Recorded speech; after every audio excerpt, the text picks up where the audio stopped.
This is Charter Local Edition. I'm Brad Pomerance. We are joined today by Mike Spence. He's a member of the West Covina City Council, but he is joining us today as a member of the Executive Committee of the California Republican Party. It's always good to have you on, sir. Good to have you on there. I want to speak with you about presidential politics. It really is quite a race going on the Republican side, one I never anticipated or expected. Did you anticipate a year ago that Donald Trump would have jumped in and would jump to the top of the pack and stay there for quite some time? Well, I don't think any of us would have expected that. Right. But then again, it's 2015.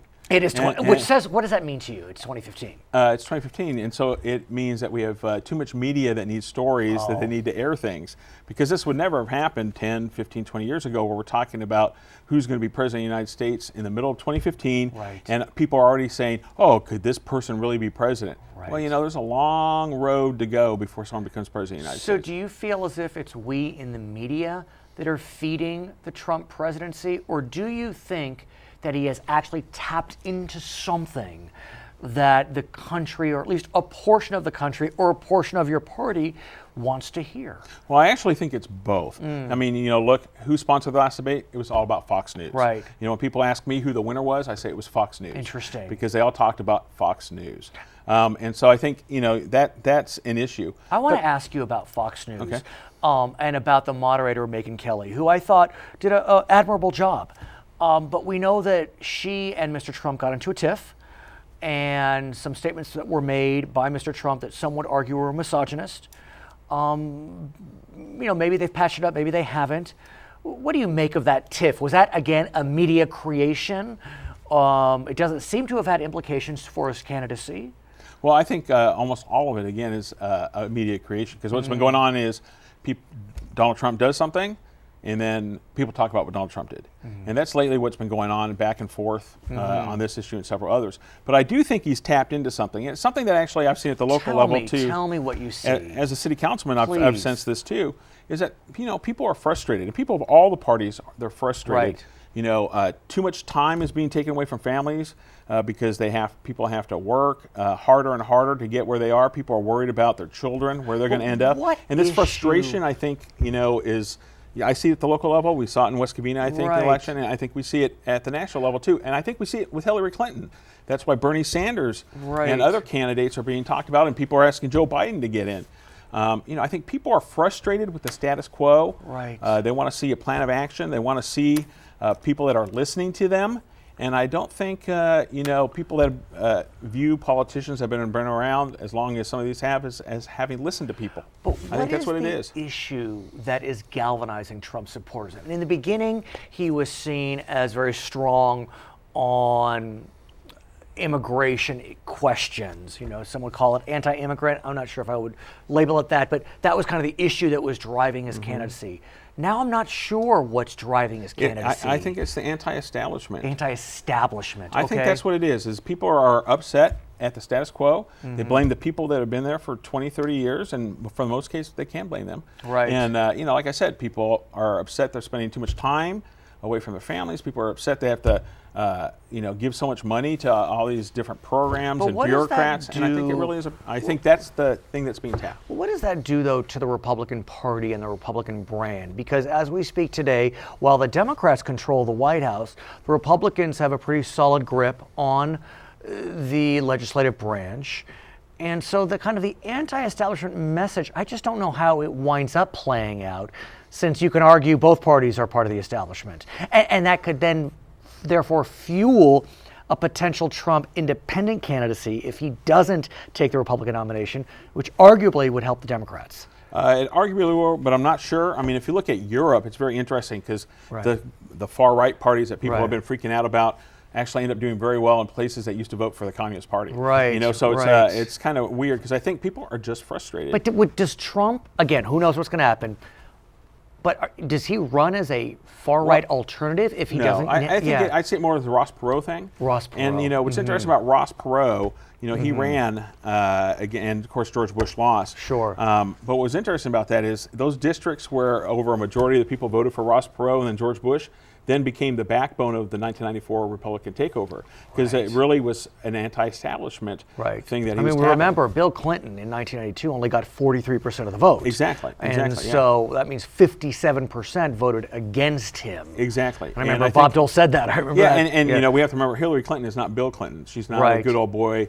You know, she has to explain why her positions used to be different. But let's and talk things about like that. Hillary Clinton and then bring in Jeb Bush, because Same look, problem. Yeah, they have similar challenges, but I mean, it's hard to ignore the money that George Bush and his supporters have raised. I mean, I know a lot of it is independent expenditure, super PACs, but I just would find it really surprising if Jeb Bush, I want to make sure I say the name correctly, if Jeb Bush doesn't start making moves. I mean, look, maybe Trump does take the nomination, but if it winds up being kind of a Jeb Bush-Hillary Clinton race, I that don't plays think right it will into, you don't. I think it won't be. I think people have fatigue, and like I said, they're upset at the establishment, and it's hard to say that the son and brother of a president is, you know, not the establishment. I do think he'll end up doing better because of the money. He can stay in the whole way if he wanted to. That's going to be one issue with all the candidates, money. We saw that with Rick Perry already. So, you know, that's an issue. But I just think that people are tired of the establishment. They're tired of the same old stuff. And there's danger for that with Republicans, especially if they don't deliver their promises. People want their promises to be kept. They want to feel they're being listened to. And they don't like it when they're betrayed. So we saw that with Arnold Schwarzenegger. Sure. So let's talk about, I don't know, maybe March 2016. Who's still in the Republican race? Probably 15 people. Oh, okay. Well, then maybe April or May. I mean, I guess what I want to get a sense from you we're going to see what happens in Iowa. Yeah. We're going to see what happens in New Hampshire. And then it will sort out pretty quickly. But do you have a sense as to who you think may kind of start, the breakaway? Well, I think some have already started. I think Scott Walker is a possibility.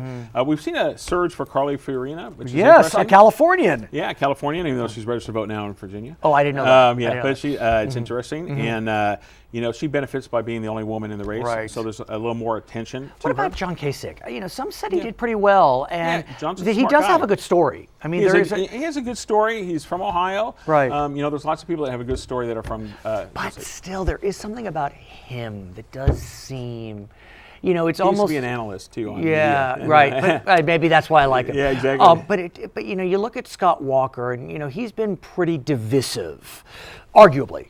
I mean, well, look. I mean, the whole Prop 10 thing. You can also say he's been vetted.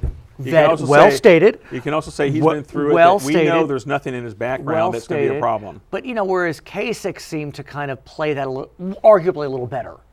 The collective bargaining issue. I don't know if he played it better. He played it differently, and I think the outcome will be less productive than it was in Wisconsin. Let me ask you about the Democrats, because I know you're a student of politics.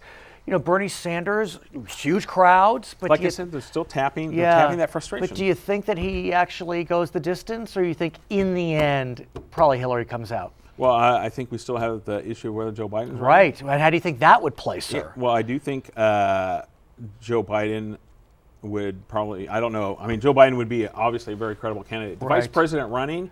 Any vice president running usually has a good chance of being the nominee. So I'm trying to figure out what time a vice president ran that they did not get the nomination. I'm trying to run that in my head. I know. I'm thinking. I'm trying to run that in my head now. Gore got the nomination. Nixon got they didn't win. I'm trying to run that through my head. They tend not to win, but they have. Well, Bush won. It's the first Bush won as vice president. Yeah, absolutely. Are you having fun? And so, yeah. I mean, it must be. But the frustration's at the local level too. Yeah. So I feel that. You having fun watching all this? Yeah. I've been there 4 years. His name is Mike Spence. He is on the executive committee of the California Republican Party, also a member of the West Covina City Council. I'm Brad Pomerance. It's Charter Local Edition.